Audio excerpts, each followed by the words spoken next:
Good morning. Ay, gising lang. Good morning. Sa patulog, grabe. Makalat pa yung kama ko. Hindi pa ako nakapagtiklop. Good morning ulit. Dahil umulan kagabi. Yan, nabasa. Kabutan ako ng ulan kagabi. Yung tipong after ng trabaho mo, biglang uulan. Autopilot ko muna tong camera ko. Para mukhang may humahawak. Buhay ako. Laban yung simulan natin ang araw sa pagtitiklop. Ang dami ko pang tiklupin eh. Ayun o, ang dami ko pang tiklupin. Mga bedsheet, tsaka blanket. Ewan ko lang kung may tao dito. Doon yata si Rod. Mag-toothbrush muna tayo. Ang baho pa ng hininga ko. Buti hindi nyo naamoy. Baho pa. Toothbrush muna tayo.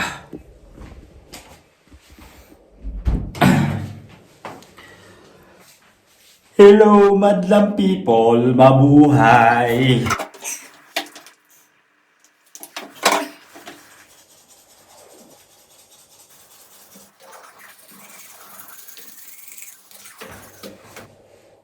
Mamaya tayo magkwentuhan. Mag-toothbrush muna ako.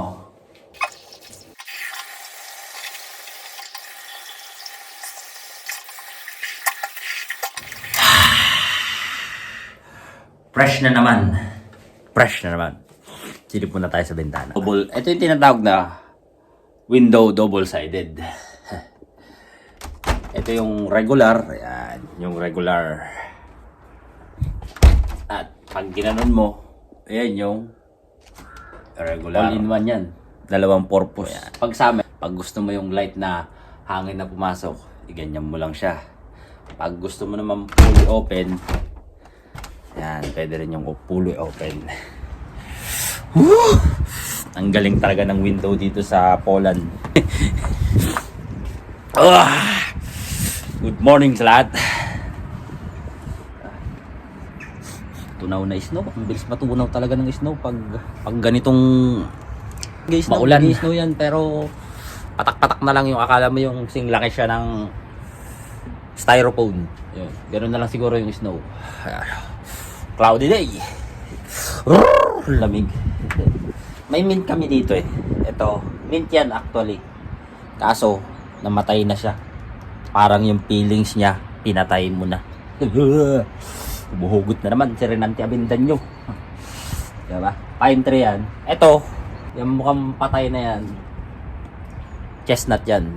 Pero ewan ko lang bakit ang pait ng chestnut dito. Yan. Nasaan pa ba yung apple dito? Hindi ko alam kung saan yung apple dito eh. Basta ito, itong tabi yung puno namin dito. Chestnut yan. Lamig. Nalamig na ako. Ang lamig na sa labas eh. Ang lamig na sa labas. Parang yung partner mo, nanlalamig na. Sa iba na kasi nagpapainit. Humugot na naman. Kunin natin yung baso natin. Si Rod. Tulog pa si Rod eh. Wala yata pa si Rod. Para makita niyo ako. Tulog pa mga kasama ko. May nagtanong na naman sa akin sa comment section. Nagtatanong siya kung okay ba ang warehouse. Okay ba ang automotive dito sa Poland. Okay naman ang automotive dito sa Poland kung sa warehouse ka. Pero kung yung part ng automotive mo sa labas, mahirap kasi malamig. Pero ang kagandahan lang pag sa automotive ka sa labas, pag summer, maganda. Pero pag winter, pangit.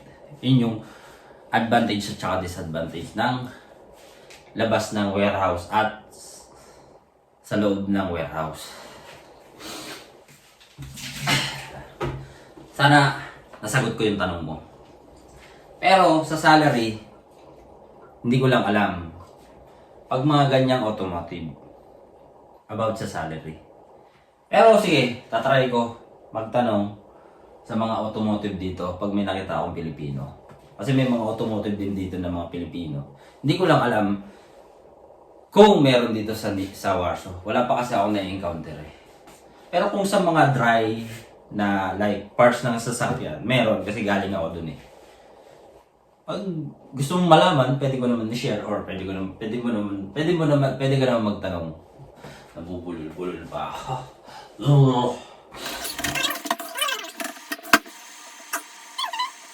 Dahil may tira pa akong ulam, hindi na ako magluluto ng ulam. Dito kasi mga ulam namin. Eh dahil winter naman, okay lang nandito. Pero pag summer, syempre nilalagay sa rep. Para hindi mapanis. Ayan o. Ito yung ulam. Marami pa naman siya. Kaya pwede na to. Diba? All goods! Tulog pa si Rod ah. Istorboyin nga natin. Rod, good morning. Nagkausap yata si Rod eh. Good morning, Rod. Yes, morning. Sakto. Kagigising lang din. Morning, good morning. Morning. Day off ka? Huh? Day off ka? Yeah. Oh, day off na. Day off ng kasama ko. Pero ako may pasok. So, siguro siya lang yung off today.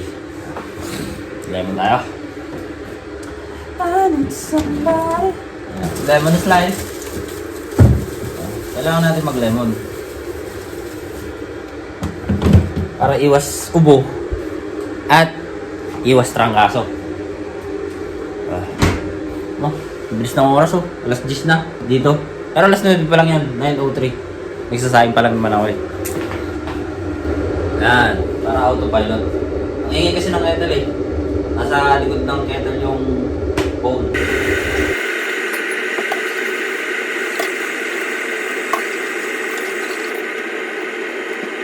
Taba ako na pala no? Kailangan ko na mag-diet. Yan talaga pag nandito ka sa Poland, sa abroad. Siyempre tataba ka talaga. Diba? Ikaw ba naman kain, tulog, trabaho, pasyal. Madalang nga magpasyal eh.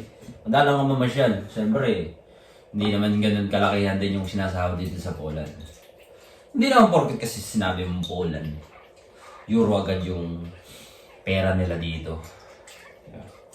Kasi, sa part ng Europe, iba-iba ang currency. Tulad sa Finland, siyempre iba rin yung pera ng Finland. Tulad ng UK, iba rin ang pera ng UK. Tulad ng Italy, yan, Denmark, Switzerland. Iba-iba ang currency ng Europe.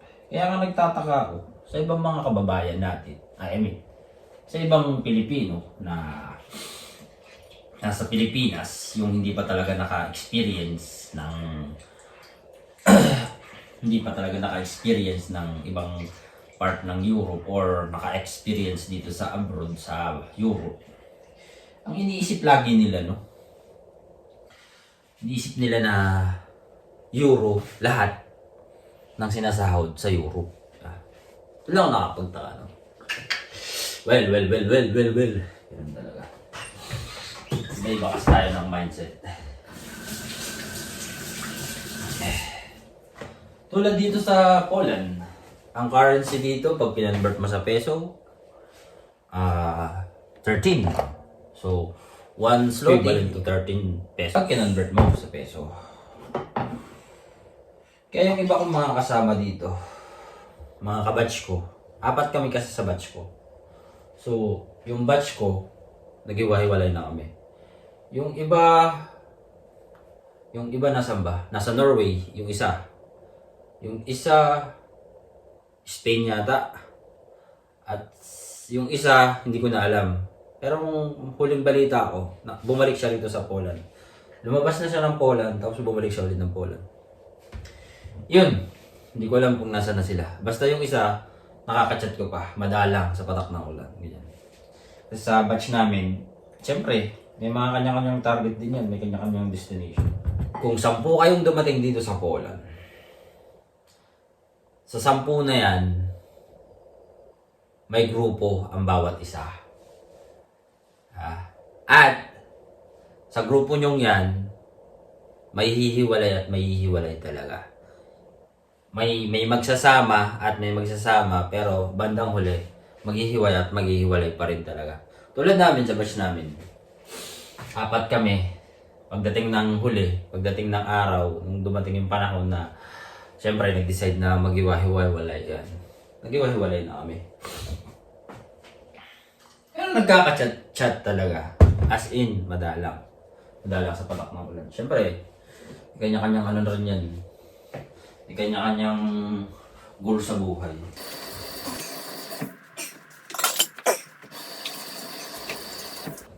May ulam pala dito. Kay Rapi yata ito eh. Atay. Atay nga ito. Adobo.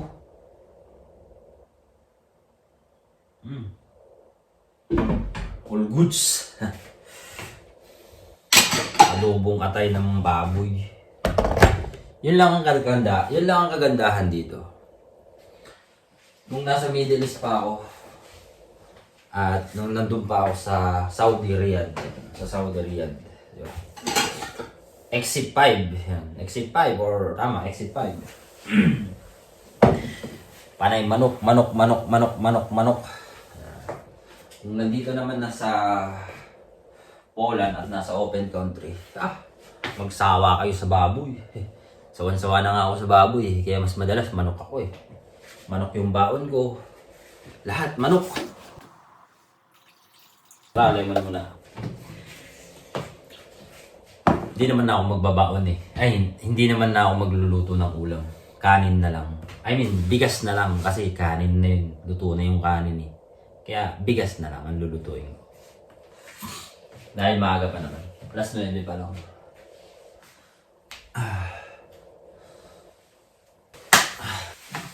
Ito yung nabasa na jacket ko kagabi. Raincoat siya na jacket.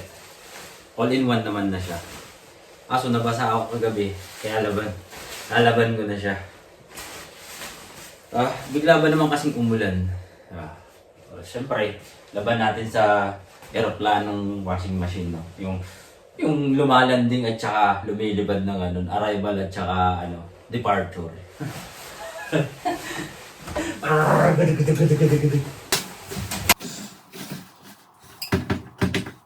Ang gamit ko dito, liquid.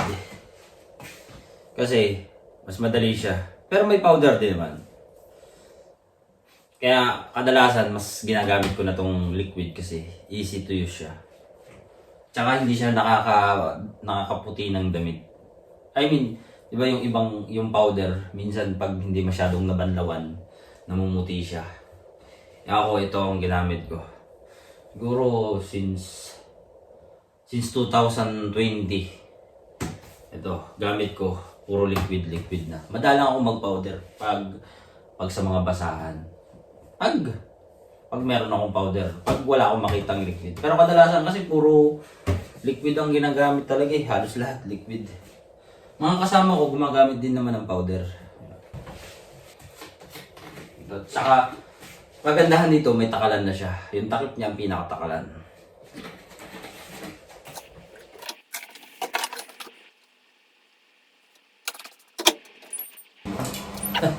Lumilipad na. Departure na siya. Palipad ng gano'n. Ang lupit ng washing namin, no? Yung washing mo, akala mo nasa aeroplano ka. Yung tipong pabiyahe ka papuntang Pilipinas. Tapos pag nag-spin na, yung pababa ng aeroplano mo, palanding na ng Pilipinas.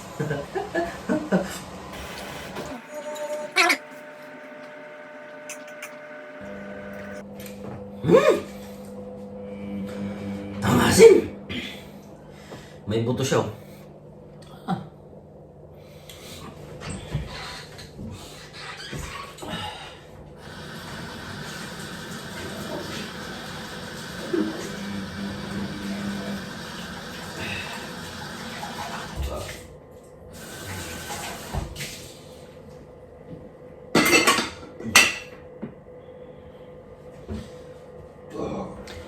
Dito sa flat namin, sa mga kasama ko dito, every month, bumibili kami ng mga dishwashing. Hindi naman kami share, pero individual. Pero dapat, lahat meron. Ambagan, kumbaga. Pero kanya-kanyang bili. Hindi naman toka-toka. Basta monthly. Bahala kang bumili. Kanya-kanya. Basta ilagay lang. I need somebody.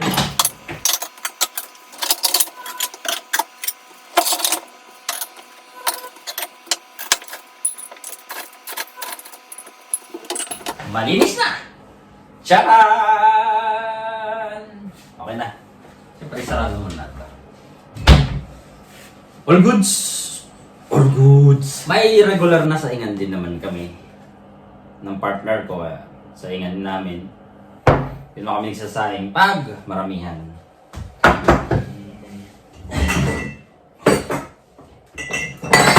Uy, bagsak! Bagsak! Meow! May nagkaanlong kapitbahay.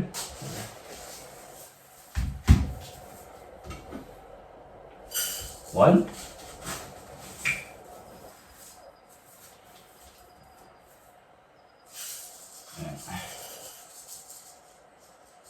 Pwede na yan.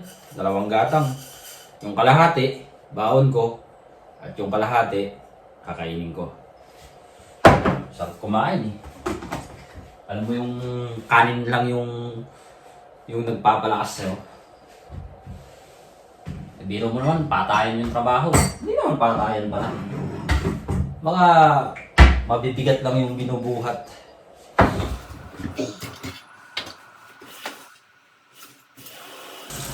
Dahil nga, hindi na ako gumagamit ng daliri. Tansyahan na lang. Dahil expert na tayo sa pagsasaing, yung sa may dulo ng bigas, papantayin nyo lang. Hindi mo na kailangan ng dali-daliring yung ginaganon. Hindi mo na kailangan yan, hindi mo na kailangan ng ganun. Basta, depende yun sa bigas, depende sa ganda ng bigas. Eh ako kasi, nasanay na hindi ginagamitan ng daliri na yung ganun-ganun, yung isusukat-sukatin mo kung ilan yung bigas. Hindi na ako ganun. Basta yung dulo lang ng tubig at saka yung dulo ng bigas, pagtapatin mo lang yun. Pero, depende sa ganda ng bigas. Eh, paano kung malambot yung bigas? Siyempre, baka magkamali ka pag alitang anong magulang mo. Dahil may nakasama ako sa bahay noon, hindi ko alam, bata pa ako, basta may nakasama ako. Bata ka nga eh, sukat-sukat. Sabi ko, ganito po, ayan, sinukat ko. Turuan kita kung paano magsaing. Maganda ang bigas nun at saka mura pa. Yung magandang bigas bata nun. Ako way back nga eh. Bata ako, magkano lang ang bigas nun. Then, yun, pinakita niya sa akin yung way ng pagsasaing niya. Sa akin yung dulong tubig at saka yung dulo ng bigas, pagtapatin mo lang yan. Sabi niya, kasi ako naman, nung una hindi ako naniniwala. Tapos nung naluto na, doon ako naniwala. Ang galing.